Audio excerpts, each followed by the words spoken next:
All right, everybody. Welcome back to another edition of the Tennessee Brando Show. So glad you guys could make it on this Thursday evening. This is a little bit different for us. We usually go live on Friday nights, but I'm going to be going out of town this coming weekend. And so I decided to sneak in a Thursday night show. And I was lucky enough to get my good friend Superman Todd to come on the show with me. We're going to have a whole lot to talk about because, the press conference just got done. Wrapped up, and I watched the entire thing. Todd just got in, so he's going to be playing catch up. But it's great to have him here on the show. I'm going to bring him on now. Todd, man, glad you could make it. Hey, I appreciate you having me again. Absolutely, man. It's been a roller coaster, man. Ever since the debate, the narrative from the mainstream media has been, Joe Biden and his cognitive state, and that's pretty much all we've heard. And then today, he held a press conference, and I was able to watch the entire thing. But man, what is your take on the way the mainstream media is shaping this narrative? It almost feels to me like that they're pulling for Trump at this point. I think first off, I think that my take on it is all these years we've had to listen to how we've had the media in our pocket and how the media loves Biden. It's all bias and CNN this and MSNBC that. And through all this, I mean, if you can't look at it and go, hey, so whenever a Democrat screws up, the media actually goes after them. Like, I mean, they've been after the guy. There's been no let up. Like every day, you know how it is. Like you said, every day is the same thing, and every day it's. I don't remember the last time I saw anybody ask a policy question. At this point, it is all 100% nothing but, hey, you're old. Can you continue on? Hey, he's old. What do you think? All the congressional folks are getting interviewed. That's the only thing they're getting interviewed about. I think the hard thing to navigate through it is there's so much of this through a confidential source. A confidential source has said that they had a meeting with him today while he was on the toilet, and somebody asked him if he's going to stay in. He said, yeah. And there's one person who says this, and there's three others who say tomorrow is going to be even bigger. Trying to navigate, how much of this stuff is made up, exaggerated? Is this stuff really happening behind the scenes? What's going on behind the scenes? Why is it behind the scenes? Like, exactly. And at the press conference, man, when it come around time to take questions, right out of the gate, he had a gaffe, like right at the gate, out of the gate. And also before he started, they were already talking about a gaffe that he had where he accidentally referred to Zelensky as Putin. So then one of the first questions he took was about, first of all, every question was about, are you going to step down in one way or the other? They framed that question. Every reporter framed that question just a little bit different, but that was the question every time. And right out of the gate, he had a flub where he referred to Vice President Trump instead of Vice President Harris, And so Trump immediately pounced on that on Truth Social. And of course, MAGA did. And it became, oh, look, he doesn't even know who the vice president is. So I've never seen a guy who is just absolutely picked apart. I'm 44 years old, man, and I have gaffes every day. I mean, there's so many times that I start to go to my car, and I live in a split level house now. So I'll walk upstairs and go all the way to my car, forget my keys. And I'll turn around and come back downstairs to get my keys, look over and realize I forgot my cigars too. I'll grab my cigars, go all the way back to the car, and I've still forgot my keys. So I can't imagine what it would be like to be 82 years old, be the leader of the free world, and then have every single word you say under such a microscope that if you slightly misspeak, the internet just explodes. Yeah, but sadly, that's the world we live in. And exactly. The world he's got to be able to navigate. Like it can't keep happening. And my God, it's definitely unfair. I mean, why?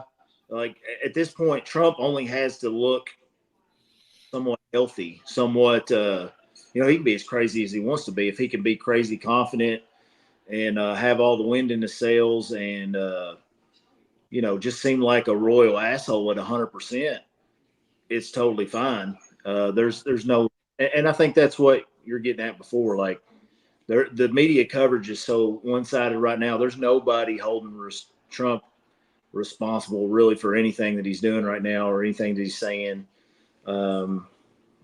But at the same time, it's expected. We have these moments that are scheduled that they keep putting out, like, hey, he addressed the nation after the Supreme Court decision on Trump's immunity. I felt like he did a really good job at that one. That was a good Biden that showed up. And at this one, multiple gaffes, multiple things that will be viral memes and TikToks and all this kind of stuff that it's not going to go away. It's only going to continue to escalate. And I think, we're both in the same boat. We both are going to vote for Joe Biden if he's hooked up to life support over Donald Trump. But the problem is that a lot of people aren't. A lot of people, that's the way they are. And it doesn't take very many of those people to turn an election around. You get 2 or 3% to change their mind. An election swings the other direction, and it's just very, very few margin for error there anyway. And there's a lot of, I'm rambling, but there's a lot of things to take into consideration of this election that's different than any other time. We should be able to say, Joe Biden has this clear incumbent advantage, but Donald Trump's also been president too. So in the eyes of a lot of the country, he's kind of an incumbent too. Like there's a lot of things different about this election where I see so many of these content creators seem so confident in their assessment of things and what should happen and what's the best case scenario. And if you replace him with Kamala, she's going to do this, or if you replace him with Gavin Newsom or whoever, it's going to be that. And really, I just feel like we're in a world right now where none of the historical things that have been true in the past can be counted on. None of it. This is an election like no other. This country's in a place it's never been. The level of craziness in the conservative side is on a whole new level. We're far beyond Newt Gingrich craziness. We're now into just alternate reality. Nothing's real. Everything is made up stuff. And I have no idea how this shakes out. Yeah, and you made a great point earlier in the sense that, Trump's narrative this entire time has been that the fake news media was against him and they were all in support of Biden. And I don't see how anybody can't look at what's going on right now and see that script is completely flipped. It's like, Biden has been pressed every time on, are you going to stay in the race? And yet Trump becomes a convicted felon. And it's like, no one really has the guts to take it to him and ask him the tough questions, because he can yell and get louder and be, like you said, he can be more confident and he can speak bullshit as loud as he wants to. And so he knows how to manipulate the game better than anybody I've ever seen. If I had to give him credit for one thing, it's that he does know how to get ratings. He said that in a video. He said, the one thing it's all about is ratings. If you have ratings, then you have it. So he understands how to manipulate the news media, and he's created this narrative that the news media is against him. But here lately, every channel, I mean, they're pretty much in unison, just continuously pumping this, that Biden should drop out. George Clooney wrote an op-ed for the New York Times about it, saying that he should drop out. And then, of course, Bill O'Reilly leaped on that and said that Obama had give Clooney the green light to do that. So that must mean that Biden's really dropping out. But like you said, at this point in the game, we've never been in a place like this in American history where, I don't know, I don't have the knowledge to know how it would be possible legally to go with someone else at this point in the game or later. Yeah, I mean, even the legalities of how you replace him, I think is very unsure, uncertain. I've seen a lot of, I'm sure like you have, a lot of experts, people who know what they're talking about, have kind of been like, yeah, it's kind of weird how that would work. I saw somebody, I can't remember who it was, who was like, if you replace Biden, like some of these red state secretaries of state may try to keep whoever's replacement is off the ballot with the argument that in defense of our state Democrat voters, they voted for Joe Biden. You can't replace him on the ballot. He's not going to be, or the replacement's not going to be allowed on our ballot. The Democrats in our state voted for Joe Biden, and as a service to them as voters, we're not going to allow this other person to be on the on the ballot, and then talked about how those legal challenges, obviously, if the Supreme Court even agreed to hear it, it's pretty obvious what their ruling would be in that situation. They're going to do whatever MAGA tells them to do. So I mean, it's just all the way around. There's a lot of people acting super confident in how things are supposed to go right now, and we're in a place we've never been, and nobody knows how to navigate it, I don't think. And as far as the news media and Trump, I think people stopped asking Trump real questions in the media because they figured out it doesn't matter. It doesn't matter. It doesn't matter what he says. Like it literally doesn't matter. He can get on a stage and say that in blue states we abort babies days after they're born. We commit murder in blue states, and I mean, what person? I mean, obviously there's some people who believe that and think it's, but anybody who's not a moron knows that that's a lie. That's wrong. But it doesn't matter. It really doesn't matter. He's there to entertain people, and everybody knows it. And everybody knows he's not to be taken seriously. Even if you ask his people in his corner, the people, leaders of the party. I saw Lindsey Graham was doing an interview the other day, and somebody was asking him a question. You know, Trump has made another Truth Social post about these military tribunals that he's going to hold for like Liz Cheney and all these people who went against him. What are your thoughts on that? And his thoughts were, well, that's not going to happen. But I do know what's going to happen. Donald Trump's going to be good for the economy. He's going to be what? So, like, even from party leadership, the narrative is you're not supposed to take anything this guy says seriously. It doesn't matter what he says. He's a comedian. Yeah. But he's got good policies. Yeah, they definitely play it off that way so many times, and it's so frustrating to watch because if you watch his rallies, I always watch the people in the audience. I always look back over his shoulder at the people in the audience, and there's times where they're just cracking up and laughing, and you can almost tell, like, I can't believe he said that. And I remember, man, years ago watching the Howard Stern movie. It was the I guess you could call it a biopic, but it's the movie where he played himself. Mm-hmm. And there was a scene in there with Paul Giamatti. Paul Giamatti played this executive at one of the radio stations that, you know, was always quarreling with Howard Stern. And there was a scene in that movie where they bring him the statistics in, and they're like, okay, they're like, get this, you know, the average Howard Stern listener listens for this many hours a day. And it was, you know, so many hours. And it's like, and when asked why, the number one reason was, I want to see what he's going to say next. Then there's like, okay, now get this, the people that hate Stearns listens for, and they listen for a longer amount of time. So Paul Giamatti goes, how is that possible? If they hate him, then why are they listening to him? And it said, answer most commonly given, they want to see what he will say next. And I've thought about that scene so many times over the years with Trump. When you're looking at his audience, they're standing back behind him as though they just can't wait to see what he's going to say next so they can run with it. And when they see people like me and you get ticked off and make a TikTok about it or whatever we do, then it's like he owned those liberals. He pissed off those two guys, you know, and it just becomes like this. They're in this battle that I don't think they realize that, okay, let's say that they get their way, Trump gets reelected, Project 2025 starts being enacted. Once that's all in place, man, he ain't going to need them anymore. So they're going to be useless to him. And I don't think that's the part that's registered in their minds because they're too busy wrapped up in this Jerry Springer type show to realize, hey, one day your mama's Social Security could be gone. Your daughter's rights are going to be gone. The only people it's really going to benefit are straight, white, rich Christian dudes. And so I don't think this is all sunk in on them just yet. I think they're too caught up in the theater. Yeah, I mean, totally. I mean, I don't know how many people I see their Facebook posts.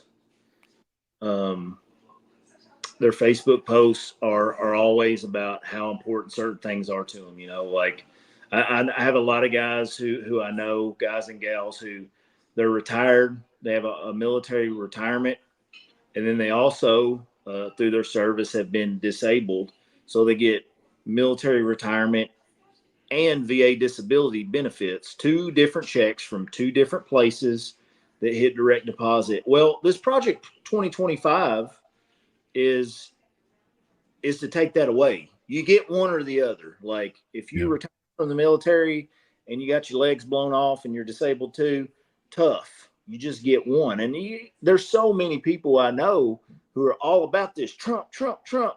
It's like, your income's going to get cut in half. Maybe you don't, but while you're cheering his comedic act on, he's going to hurt you, like in a way that you've never been hurt by a politician before. Same way with he's going to repeal Obamacare. It's like, do you realize that Obamacare is what the American Care Act is, the thing that eliminated pre-existing conditions. Like, you can be covered, like insurance companies have to cover you for what's wrong with you. Like before, if you had a lapse in coverage, I remember when my dad quit his job one day, got ticked off, walked off, and lost his insurance for a few months, got a hospital bills like 50 grand in that amount of time because he couldn't get insurance. As everything's a pre-existing condition. You're in your 60s and you've always, whatever. And Obamacare ended that. It ended the lifelong limits for benefits. My employer used to have a $2 million lifetime benefit. So if you got cancer and you were on chemo after a year or whatever, however long it takes to spend $1 million or $2 million, which isn't that long if you're in the hospital much, you were done for the rest of your life. And these people are cheering that, Obamacare, get rid of it. Like, okay, you're the person who would lose. Exactly. And they don't realize that. I know so many people in my part of the world, man, that, we use the phrase voting against your own interest. And a lot of times that offends them when you say it. But I know people that are on, disabilities and drawing their Social Security, wherever the case may be. They're not able to work. They're not able to be out there in the workforce. And yet they're pulling for Trump. And you're saying to them, hey, you do realize that if he's reelected, that could all go away. But like you said earlier, the media always paints it that, Trump ain't going to do that. You can't take him serious. Mm-hmm. But when you have Project 2025 in place, which now they're trying to reframe it as Agenda 47, but it's the same. I mean, I don't see how the two are really far off at all if you read them both. But they're trying to frame it to where, once that's in place and once that's being enacted, then he can take anything away. And I'm sure at the end of the day, he would find a way to somehow blame it on Democrats that their checks got cut off or whatever the case may be. But we're sitting here ahead of time warning them because people like us are sitting here studying it. And one thing that I did find to be interesting, maybe this is the silver lining if there is one, I was reading that Project 2025 is now the most Googled word out there, more so than Taylor Swift or the NFL. More people now are starting to look into it because Trump said, I know nothing about it. He came out with that tweet or Truth Social, whatever, where he said, I don't know anything about it. I don't know who's behind it. Well, then everybody brought the receipts and everybody's like, well, here you are with them. Here you are at their events. Here you are shaking hands with them. Here you are talking about them. It's funny to me how that, sometimes you give a person enough rope, they'll hang themselves. And that's kind of what he does because he doesn't know when to quit talking. So by him saying, I don't know anything about it, I don't know what it is, it caused everybody to go look into it. And then suddenly I've seen more and more posts about people going, whoa, wait, veterans benefits could be taken. Whoa, wait, Social Security could be done away with. Whoa, wait, healthcare. I think a lot of people are starting to see it, but what's funny is they may not have had he just kept his mouth shut. But of course, he don't have that ability. Yeah. Just even that post is just so it's probably the perfect example of here's how Trump communicates. This is what a Trump line of thought looks like. I don't know anything about this. I don't like the stuff that's in it, some of it. And good luck to the people trying to get it done. Which is the same thing he basically said about Ghislaine Maxwell. It was like he didn't know her. He'd never met her. It's always, I don't know her. I don't met her, but I wish her well. She's a nice lady. I wish her well. Yeah. And I'm sitting there saying to myself, I know you and I, for example, if someone told us about a group of people that neither one of us knew nothing about, we would just simply say, yep, never heard of it. That would be the end of it. We wouldn't follow it up with, but I don't like some of the things they're saying. Oh, and I wish them well. I wouldn't wish someone well if I didn't know who they were. So that's, I don't know. I don't understand how anyone can read his words out loud and not see the glaring, just the glaring hypocrisy and the glaring gaffes that's in there. It's like, it almost, man, reads like satire. It feels like that someone should just bust out at any minute and tell us we've been punked or something, because it's so hard to believe. There's times that I'll go to make a video about something, someone will send me a clip, and I will double, sometimes triple check it to make sure it really happened. Yeah. Because I'm going, now wait a minute, come on. There's no way someone's that stupid. There's no way they actually said or did that. And then you look into it and you're like, nope, it's not satire, it's the real deal. And it's crazy that that's where we're at. Yeah. Yeah, and we're still scraping the surface right now of the things that are going on. Like I saw a guy make a Facebook post tonight as I was coming in from doing cardio, getting ready to take a shower, and he made a post about Biden tonight. This guy's a Democrat that made the post, and it's very much like, this is really sad. Think maybe it's time to think about something else, which, a lot of people, that kind of stuff. And a dude who's a very well-known Trumper in town comments on it. It was like, or I'm sorry, somebody else who's liberal is like, yeah, it is bad, but keep in mind, Project 2025, like, it is important. Like, Donald Trump's got to be, and the original poster's like, yeah, I get that. I'm just saying, we probably need to think about replacing him, but this whatever. Well, then this well-known Trumper in town gets on there and says, yeah, it's really sad we're here, where we're still having, y'all are running this guy who's messing up Putin's, Zelensky's name and calling him Putin. Like, this is a sad place to be. Yeah. And I'm just like, do you take yourself seriously, though, when you say that? Like, how do you, you're supporting a guy. At no point have you questioned whether or not your guy who's 3 years younger, who's had these gaffes that y'all just don't care about, which I will grant that, Trump's senior moments appear to be less frequent than Biden's at this point. I think it's not as advanced in him yet, but this guy's vice president doesn't even endorse him because this guy that you supported from day one never questioned it. Somewhere on the scale of he actually tried to kill his vice president to, at best, he was just so incompetent he did nothing to try to stop it. And that's y'all's guy. And and without even, that's talking about his record. That's talking about his performance. That's not even talking about, all right, you don't even have to bring up the crime stuff. You only have to bring up the legal stuff. If let's just throw that out. This guy, his vice president, can't stand him and wants nothing to do with him, even though it took him forever to come out and say that.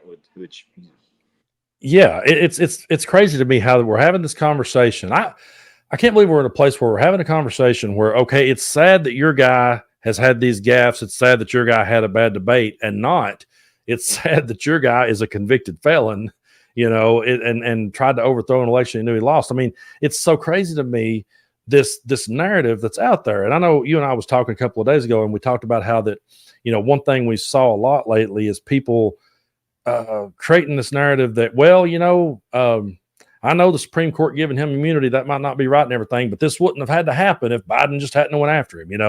They paint that image that, like, this is all somehow our fault because we tried to hold them accountable. So now that's what happens to us. None of it makes any sense to me. I can't make sense of it, to be honest with you. Yeah. And I mean, the thing is that still doesn't make any sense. Sorry about that. It still doesn't make you have, okay, first of all, in the mind of these people saying that, Joe Biden stole the election in 2020. He was so in control of everything, 50 states, that he was able to steal an election and not get caught, not lose a single case in federal court about it. That's how powerful Joe Biden is. Those same people will say Joe Biden has weaponized the Department of Justice and all these state prosecutors. He's got them turned against Trump, and he's weaponized the criminal justice system against Donald Trump. Yet Donald Trump is still walking around. He's still having debates. He's still, if Biden is this all-powerful guy who was able to steal an election so in such a major way that he won by 4.5 points. how is Donald Trump not under a jail somewhere? How's he not Exactly. how's he not in solitary confinement eating food through a slot in the door? Like Yeah. if that's how powerful this man is, how does that narrative even make sense? It doesn't at all, and I'm glad you brought that up, because there's nothing about it that makes sense. And we said in a video that we made, y'all can check it out on YouTube, but we said in a video we made that one of the strangest things about all this is we have right now a Democratic president. You know, we have a Democratic leader, and we're sitting here saying that the president shouldn't have immunity. We're sitting here saying that's wrong. We could be calling for him to be arrested or whatever the case may be, and we're over here going, no, a president shouldn't be immune. So we're in charge at the moment, and we're not rooting for that, and they're over here pulling for it if Trump was to be reelected. Wait for our guy to get in there and start retribution tour 2025. Yeah, it's so crazy. And you know, we have Steve Bannon serving out time in jail, and so for the next 4 months it's going to be kind of quiet. But man, that guy has been one of the big spokesman for MAGA for a long time. And I think what a lot of people needs to understand, I really believe that MAGA has been this growing movement before Trump even. I think maybe you could go back as far as the Tea Party and say a lot of it kind of started right there and started evolving into what we got now. Yeah. And I first heard Steve Bannon's name and somebody being like one of the more conservative guys at work was, yeah, he listens that, he reads that Breitbart. Yeah. What the heck is that? Oh, it's this alt-right. What's alt-right? Yeah. And that's another thing about this Project 2025. The people were like, oh man, that ain't got nothing to do with Trump. This it's Steve Bannon is the top dog of that stuff. He's all up in there.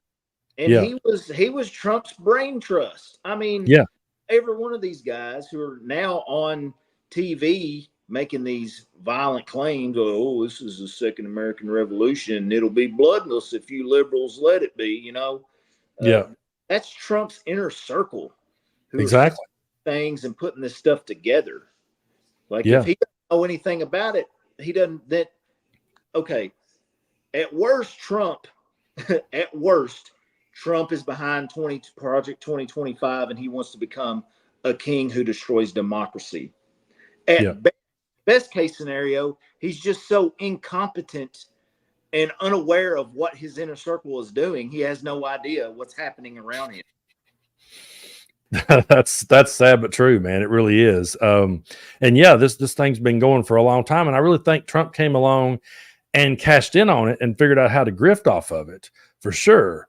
But I think once he's out of the picture, what I keep telling people is, okay, if we win this thing in 2024 and Biden stays in office, we're still just kicking the can down the road, because okay, Project 2025 might not happen in 25, but they're going to be trying to implement it later. It's not like these people made it this far in the game to go, yep, you guys got us. We're just going to go home now. Good job. You won. So I think this is a fight we're going to be having for a long time, where I think we're in for the long haul with this one, because even if Trump does go away and fades out of the political arena, that like you said, his inner circle is wanting to pull all these strings. They're still going to be there trying to pull them with the next person. Yeah, I think it'll be interesting to see. Part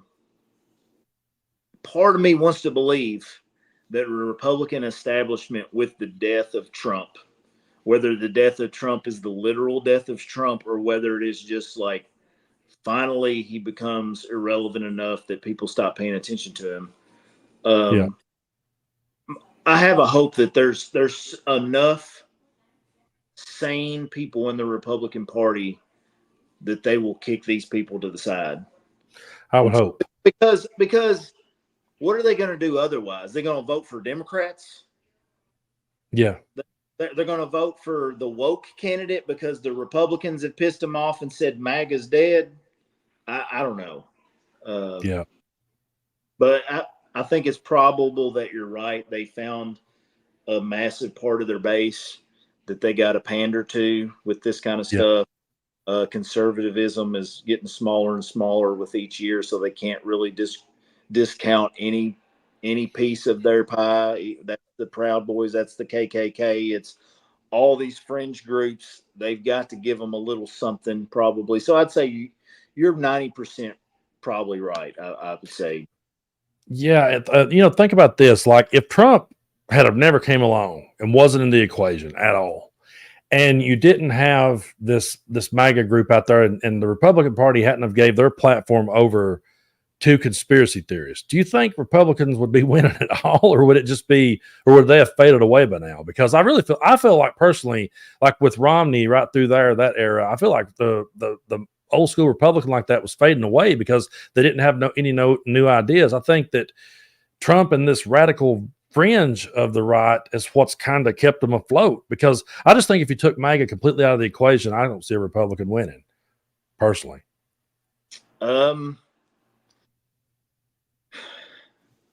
I think it's possible that you're right. I just the thing about it is, with the Electoral College, anything is possible. Yeah. Because the Republicans don't have to be the most popular; they just have to be the most popular in certain places. And Good point. I think they can focus all their efforts on just a few swing states, and really kind of say, they're going to know, they already know what states there are that they win as soon as the polls close and they make an announcement. I mean, there's those states that, the second they start counting votes and they count the first 50 and it's 35 of them are red, we'll go ahead and call it now. As far as if things were popular vote, yeah, conservatism would be dead today. Yeah. But I don't know that we've reached that point yet, where they're not dangerous even without Trump. Yeah, I think like after the debate happened and after the mainstream media went after Biden the way they did, I saw a whole lot of people that I agree with on a whole lot of things take the stance that Biden should step out of the way, and I understand everybody's take on that, and I respect their right to have it. I'm not going to say that they have to pledge undying loyalty to him, because we're not like MAGA. We're not going to sit and say you have to follow the leader, but I just felt like that it was a time that we had to focus on the issues at hand and had to focus on the threat that Trump and MAGA poses to democracy. And whatever happens going forward, I just feel like that no matter what happens, we have to be on the side of democracy. And I feel like that the Democratic ticket, be it Joe Biden or if something were to change later in the game, I just feel like that's the ticket, because I feel like that the threat from the right is too big to ignore. So that's one of the reasons why that, I didn't jump on that train of let's all just, push him out of the way, because he's been an effective president. He's got more done than a lot of people ever expected him to. He brought us back from COVID and put us in a better place. And if it wasn't for Donald Trump just overshadowing his presidency, I think a lot more people would look at it favorably. But they're looking at it through the lens of, like you said, they think it was stolen, and they feel like he's illegitimate. So you're always going to have that. But I just feel like that, one of the reasons why that I didn't go down that rabbit hole is because I was like, we really have to stay focused right now. And it's not about pledging allegiance to Joe Biden. It's about rallying around our democracy, if that makes any sense. Yeah, I get it. And I've been the same way. I've not made a video about how Joe Biden should step down, because again, just if for no other reason than I don't know what that legally looks like. Yeah. I don't know if that's an option that's feasible. And there's a lot of people who know way more than me who say the same thing. So now we got the DNC coming up. And once that happens and a candidate gets named after the convention, from there forward, I have to believe that from there forward, at least the establishment, whoever that person is, all this coverage will be, even if it's Joe Biden, like the calls for him to step out after that point, it's all hands on deck to prevent Donald Trump from being a dictator of the United States. So I'm with you on that. I understand people's thoughts on it, and even why they're doing it. I get it. I don't judge them for it. I agree with a lot of things that they say. But again, I don't know what legally is allowed, and I don't know what's best. Like, we can sit here and say Kamala Harris would win him, would beat him. Yeah. maybe she would, maybe she wouldn't, you know, maybe, who knows anything. Again, we're living in a country that's different than it was 10 years ago. It's not the same country at all, even close. And we talked about this the other day. Like, if you would have told me before all this started, how big is Joe Biden going to win? I'd said, man, he's going to wipe the floor with this dude, which he has. Like, that's still my opinion of whoever runs against Trump. They got to win big. And that's the most scary about this, is that Joe Biden won that last election by 4.5%. It wasn't even close. Yeah. And they tried to have a coup over the guy winning by 8 million votes. And you got Darth Vader, Mitch McConnell himself, standing on the Senate floor while MAGA is out on the steps on January the 6th chanting, saying, why the heck are we even talking about not certifying this election? It wasn't even a close election. We've had all kinds of elections way closer than this. And I was going through the other day looking at some previous presidential elections just to, kind of refresh my memory about how different things happened. And in 2012, Barack Obama beat Mitt Romney by like 4.1%. And when I sit there and think about how in 2012, the day after the election, there was not one person in America who said, you know what, I think Mitt Romney might have won that thing. There was nobody in the Republican Party who did not think him getting beat by 4.1% by Obama was an absolute trouncing. Like, they didn't even get close. They knew they didn't get a sniff of winning. And now, a country where a bigger win than that is, oh my God, I bet they stole it.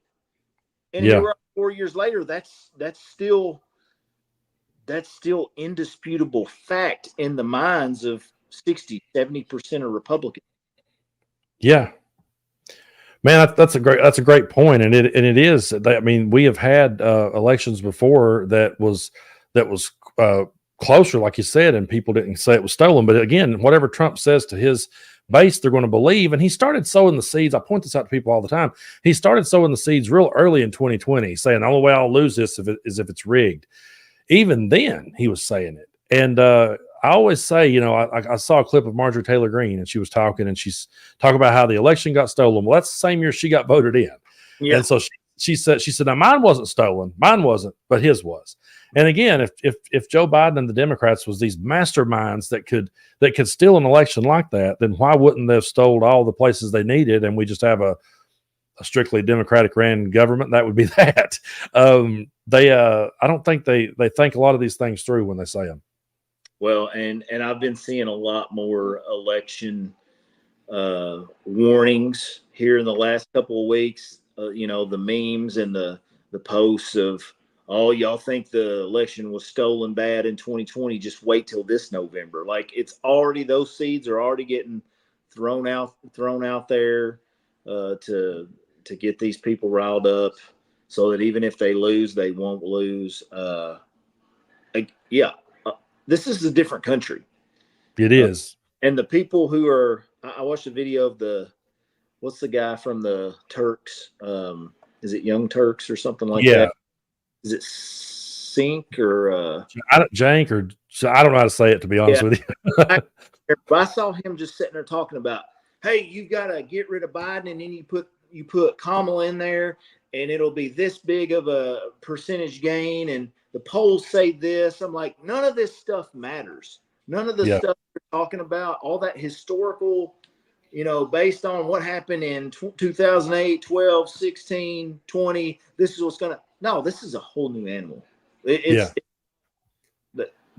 brains of Americans are not the same as they were in the elections that they're trying to build this history to make these decisions. This is a whole new world. Yeah. And, there's been a lot of brains broken. Yeah. There has. Since all that happened. So what's funny, the reason I was starting to crack up, there's some people over in the comment section here that's trying to tell us how to say that, and I'm reading all the different spellings here. Some people are saying chank, I guess, is how you're supposed to say it. I don't know, but yeah, I've noticed him saying that too. And you're right, we're in a completely different country than we were then. So to compare it to that is completely different. I was having a conversation with my son. He's 23. He was born in 2000. He was born in January of 2001. Mm-hmm. So he's 9 months old when 9/11 happens. And I'm 21 years old. Mm-hmm. And I remember, to me, man, like after 9/11, nothing made sense. It was one of those moments where there wasn't anything that made sense to me. It's like the country took a drastic shift, and I felt like that we were slipping away from who we were when I was a kid, so to speak. Mm-hmm. Well, my son was comparing notes, and he said he felt that way about the pandemic. It was one of those things because his senior year of high school, they actually ended up letting them have an election here in Tennessee, or not an election, a graduation. I mean, they ended up letting them have a graduation here in Tennessee, but his senior year was stopped because of COVID, and he said that ever since then things hasn't made sense to him. So look at that time frame we're talking about. I feel like that. To me, I felt like the world shifted after 9/11 and nothing made sense. And then we have this period of time, and now we're here. But the world we're in today is nothing like that world right after 9/11. It's like we saw the country change several times in just in our lifetimes. We've to me, there's been these pivotal moments that nothing's made sense since then. And have you seen the that jogged my memory? The Democratic strategist who has always had that show. I don't remember, is it Meet the Press or something like that? I can't remember his name. The old guy, James Carville. Oh yes, James Carville. Yeah, he's called on George Bush and other key Republicans to do town halls. Yeah, to campaign against Donald Trump, like basically calling them out, saying it's your civic duty. Yeah. To try to stop this. You can't just sit back at home and not say or do anything about it. It's interesting to me to think about how that plays out and whether anything like that will happen. Yeah, he, back when I was growing up as a teenager, he was, I think, I may be wrong about this. I'm pretty sure he was one of Clinton's campaign advisors. Carville was. And I always enjoyed his takes on things. And he used to be he was actually on a show called, back in the day of CNN, he was on a show called Crossfire, where Tucker Carlson, that's back in the day when Tucker Carlson wore the red bow tie. And they had Carlson, and I can't remember the Republican on one side, and then Carville, and I think a guy named Paul Begala was on the left, and they would have their Crossfire episodes. And if you'd have told me back then that James Carville would be calling on George Bush to say something, I mean, that's absolutely insane to me that we're even having that conversation. And when I think one of the most chilling moments for me was when Dick Cheney put out the ad supporting Liz Cheney, and he called Donald Trump the greatest threat to our democracy. And I'm hearing Dick Cheney say that, and I'm going, my God, somehow me and him ended up in the same seat. How did that happen? Gotten what? Yeah, so we definitely saw this country just change, and but Carville was another one too that kind of let me down when he just started calling for Biden to step down and for them to come. He said, just give the people something new. Everybody wants something new. Just give them a fresh face. Give them somebody young. And I'm like, dude, you're a political strategist. You should know that this probably wouldn't be a good idea. And the person actually asked him, was like, well, how does that even work? He's like, I don't know. I don't know. Just do it. And I'm like, well, that. You were one time a hero to me, and now you're saying just do it, but you really don't even know if it's possible. So we're definitely not in the same country anymore, and it's hard to imagine, but we're not. Yeah, George W. Bush has to come along, and we need him to come along and save the United States. Yeah. Well, one thing about W that if he ever, to me, the smartest thing he ever did, if I was ever going to give the guy any credit for anything, it's after he got out of office, he just disappeared. Like he didn't say anything. He didn't come out on talk shows and talk about Obama. He just said nothing. He waited till like Trump came out and everybody saw how batshit crazy he was. And then George W. Bush goes on Ellen and shows her some paintings he's been doing. And then he's sitting there just cutting up and laughing with Ellen and showing her his paintings, and he's eating candy with Michelle Obama. And all of a sudden, he looks like the reasonable guy in the room. So if he ever did anything smart, it was he just stayed away until he was no longer the most unpopular president. And then it was like, oh, wait, there's somebody worse. I can come out of hiding now. That's how it felt anyway. There's something about him and Michelle Obama that just whenever he watched that first inauguration and supposedly looked at her and was like, that was some weird shit. You know, Yeah. Yeah, that was one of those moments. Like that's another moment too where I said, when George Bush is saying that's some weird shit, we might be we might be in trouble. Because man, I don't know necessarily where you were back then on the political spectrum, but I just remember thinking, God, like it can't get any worse than Bush and Cheney. I really thought that that it couldn't get any worse. But then here we are now, and when I look back at it in hindsight, and again, I'm not saying I was for the things they were for, but in hindsight, you could at least say that they were saying, I mean, regardless of how they may have went about it, they were saying that they were trying to install democracy and get rid of a dictator. So at least they were saying those things back then. Now Republicans have somehow landed over here going, yep, it's okay. We're cool with it if he's dictator on day one. I'm like, how did that happen? Because I remember having arguments with Republicans during the Iraq War and during all that, and them saying, hey, we got to get democracy in the Middle East and we got to get rid of a dictator. And now you're saying, well, there's a dictator staring right at us and they're okay with it. I don't know. Man, at this point, being a Republican, they don't stand for anything. There's no issue that, like, all the days of being like, hey, you're a Republican, what do you stand for? Like, if you went to a Trump rally right now, what do you stand for? Outside of like hating some group of people, there's really no policy out there that they're not willing to. If Trump, I was talking to somebody the other day, if Trump said tomorrow at one of his rallies, you know what, gas is so expensive because of Crooked Joe, and he shut down all the oil refineries, and he's trying to do all these electric cars, and gas prices are so high, I'm going to direct the Department of Energy to seize all the assets of all these oil companies, and we're going to socialize oil. It's going to be all their employees are going to be government employees, and we're going to set the price of oil, of gas, at whatever price, and just come out and made an absolutely socialist policy on gas and said gas is going to be cheap, and we're going to make sure it's cheap because the government's going to control the price. Small government Republicans, anti-socialist, anti-communist Republicans would eat that up. Yeah. They'd love it. They don't stand for anything. The only thing is, I hate these people and I want stuff to be cheap. That's it.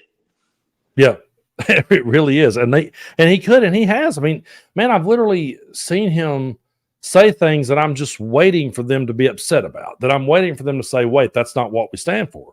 But they don't have that moment. Like you said, they don't really stand for anything. I just feel like that he empowered them to be who they always wanted to be, and he empowered them to say all the quiet parts out loud. And I feel like we're at a point now where they, I saw a quote, and I can't remember if I could get it exactly the right way, but I saw a quote where it was talking about how that, I can't remember who said it, but they were talking about how that if you tell somebody they're being grifted, if you tell somebody they're being conned, they will forgive the person that conned them before they will you. Because the person that conned them just took your money, or just took their money, but you made them feel dumb. And they'll never forgive you for making them feel dumb. And so I have a feeling that after this is all over, there will still be people that will probably walk past us in the dollar store and not speak. Because even if they do realize that Trump conned them, if there comes that moment where they go, damn, I really got conned, they're going to look back at people like me and you and go, yeah, but you guys made us feel stupid. And so I feel like that's where we're at with them. Yeah, that's very much a possibility, I think. Yeah. I mean, there's tons of people who, we have a lot in common. There's a lot of conservatives who believe a lot of the things that we do on certain issues. I mean, there's no way that everybody can disagree and agree on everything that's in their platform. Yeah. But this total hatred for woke, man, it's I don't feel like we've ever been. I can't say we've ever been this much different. I mean, we fought a freaking war between two sides of the country, but as far as politically speaking, having differences and just having a negative look at one another, the way that we we view the other side. I don't know if we've ever in this ideologically separated. Yeah, and man, what's so crazy about it is I saw I did a video about it. I saw where Barron Trump made an appearance. Trump's youngest son is 18 years old. He made an appearance at one of Trump rallies, and Trump shouts him out and tells him to stand up, and he stands up and waves to the crowd. And then MAGA is just exploding online with, oh, he's got a great political future ahead of him. This kid's got a bright future. This kid's, Barron 2044 and all this stuff. And you're going, this kid ain't never been past the end of the driveway yet, has no experience whatsoever at anything. He's just Trump's kid. But you're already wanting to anoint him as the next one in line. You handed it over to a billionaire that didn't know what he's doing, and now you want to hand it over to his kid who ain't got a clue. It's crazy to me how that. I bet you money if tomorrow Trump was back in office and he made a rule that said, my son can take over for me, my youngest son, Barron, and it was deemed an official act, then I just feel like that they would roll with it and be like, yeah, we got a good one now. And I'm like, he's a kid.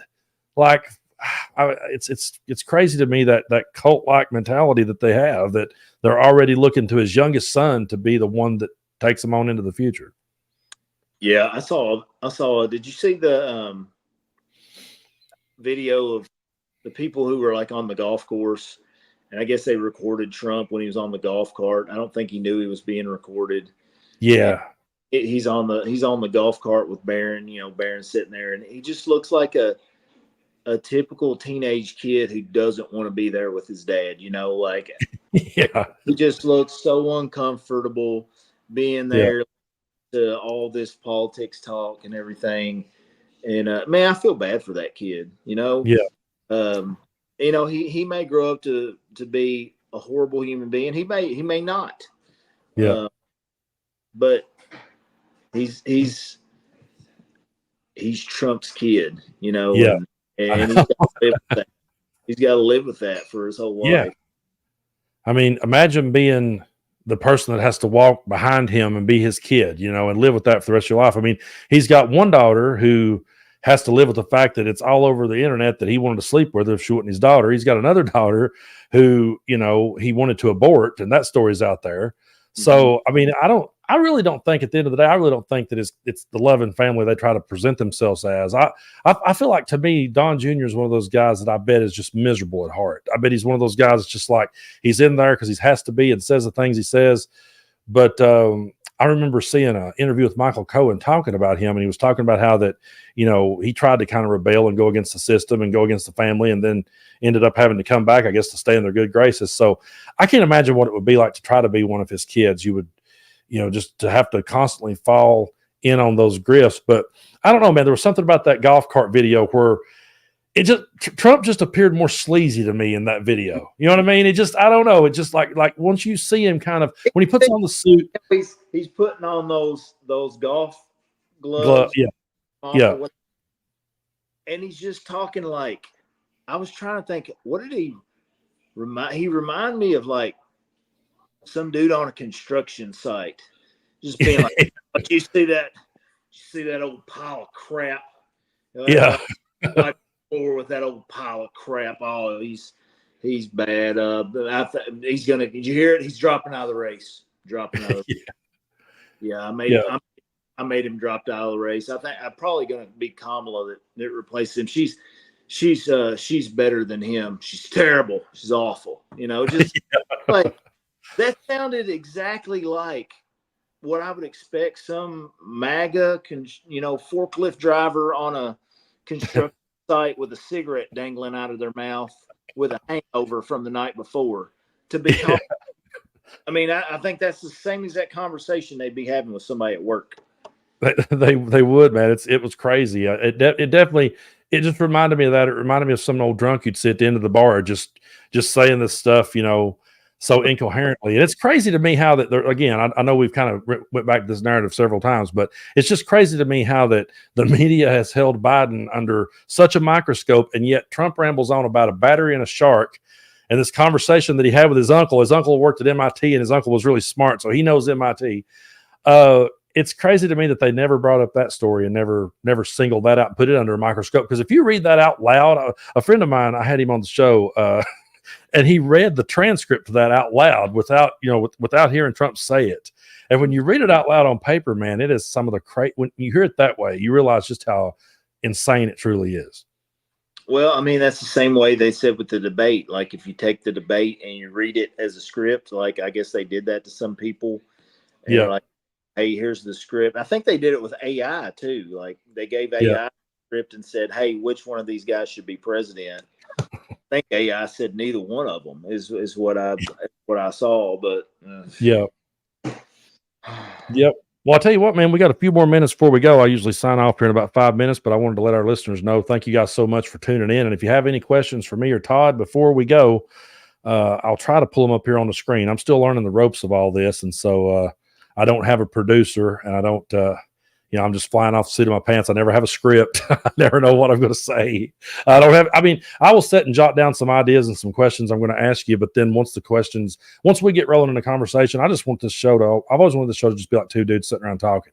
And so, I may have some talking points I want to hit on, but I never have a script, and I don't have a producer telling me what to say or do. So, if anybody has any questions though, before we go, I'll pull one up here on the screen, but I want to definitely thank everyone for taking time out of their evening to listen on this Thursday. I know I usually do my shows on Friday nights, but since I was going out of town, I decided to go ahead and pull in a Thursday show. And I'm so glad that you could make it, man, because we talk damn near every day. And I've said so many times that a lot of times just our audio messages back and forth to one another could itself be a podcast. So might as well do it. I was looking at, we do those audio messages back and forth. And whenever we send audio message back and forth, usually the start of it is always the same from both of us. Man, I tell you what, that's how they all start out. Hey, man, I tell you. Yeah. Whatever. I've noticed too, like on the text, like, I don't know if yours shows this way, but the audio message, I can read the first line of the text, and it'll say, man, I was just thinking, or man, I tell you what, it always kind of starts that way. But yeah, if anyone has a question before we go, I'll grab a question. But I just think that, if no one asks a question, I just think the main thing that I would say to people is right now, you just got to keep your eye on the ball, and you got to understand what's at stake. Educate yourself on Project 2025, learn about it, dig in and read about how it could affect you and your family. It's not just hyperbole and fear that me and Todd's trying to spread. It's not that at all. We're just two people that have read up on it and looked into it and realized it's what it is. And, we just want people to understand that if you think we live in a different country now, it could be a completely different country next year. Here's a good question. Let's see if I can grab this one. It says, when will the United States fully go after Trump? I don't know that they can. At this point in the game, I don't know. I hate to be a Debbie Downer here, but the Supreme Court giving him immunity for official acts, I don't think. And we're learning. I feel like we're learning, even though there's no truth to the fact that Biden has weaponized the DOJ against Trump. He's just getting what he deserves. His ability to spin it in a way that helps him with the narrative of I'm a victim over here. Even though really his defense has never been that he hadn't done anything wrong. His defense has always been, I was the president. Therefore, what I did was not wrong. And I don't think Donald Trump's going to prison. I don't think he's ever going to get gone after. Yeah, I really don't either. And like I said, I really, I hate to even say that. I don't want to bring everybody down, but it's one of the things that I just feel like that we're to a point now where I don't know how we could ever get the toothpaste back in the tube when it comes to Trump. And I don't know if there would ever be a way. I mean, he should be held accountable. And that's the one thing, with AOC, she filed articles of impeachment against Alito and Thomas. If the Supreme Court isn't going to be held accountable and Trump isn't going to be held accountable, then I don't know where we go from there. Yeah. No, I don't know either. Like, that's one of the things that's really the most devastating things about everything is the last few months recognizing that the Supreme Court basically has no rules other than the rules they want to impose upon themselves. And you have a group that doesn't want to impose any rules upon upon one another, then you're just like, oh well, you know, they're there for life to do what they please. Yeah, that's true. But like I said, man, we just keep focused on what's going on and keep focused on what's ahead of us, and try to keep talking. I know a lot of people have said to us, hey, you guys, just relax. It ain't going to be all that bad. Just, to take time away from it, do something else. But man, I just feel compelled to keep talking. And for the people out there that may be seeing you for the first time, I know, is TikTok pretty much the place you're at these days to follow?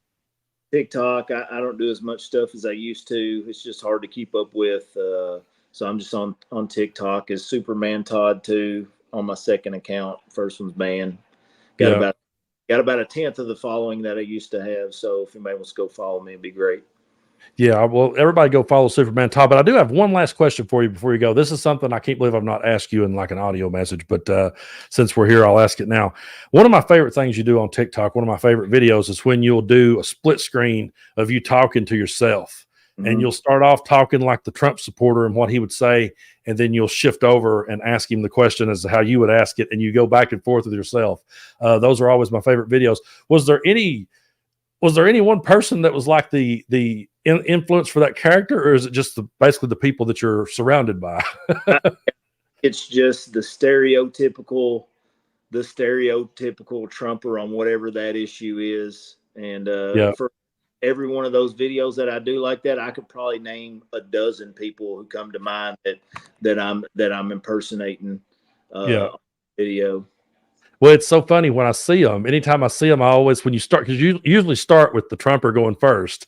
Mm-hmm. And so as you're doing that, I'm going, yeah, I've heard somebody say that. Someone said that to me. And then when you come back at them, I'm like, yep, that's pretty much what I would have said back. And then the banter back and forth. But if you guys haven't, and you're over on TikTok, go find Superman Todd and give him a follow. And man, just keep doing what you're doing, and keep talking to me, because you help keep me sane. So I really appreciate you coming on, and I appreciate everybody for tuning in tonight. So you guys have a good weekend, and me and Todd will catch you next time.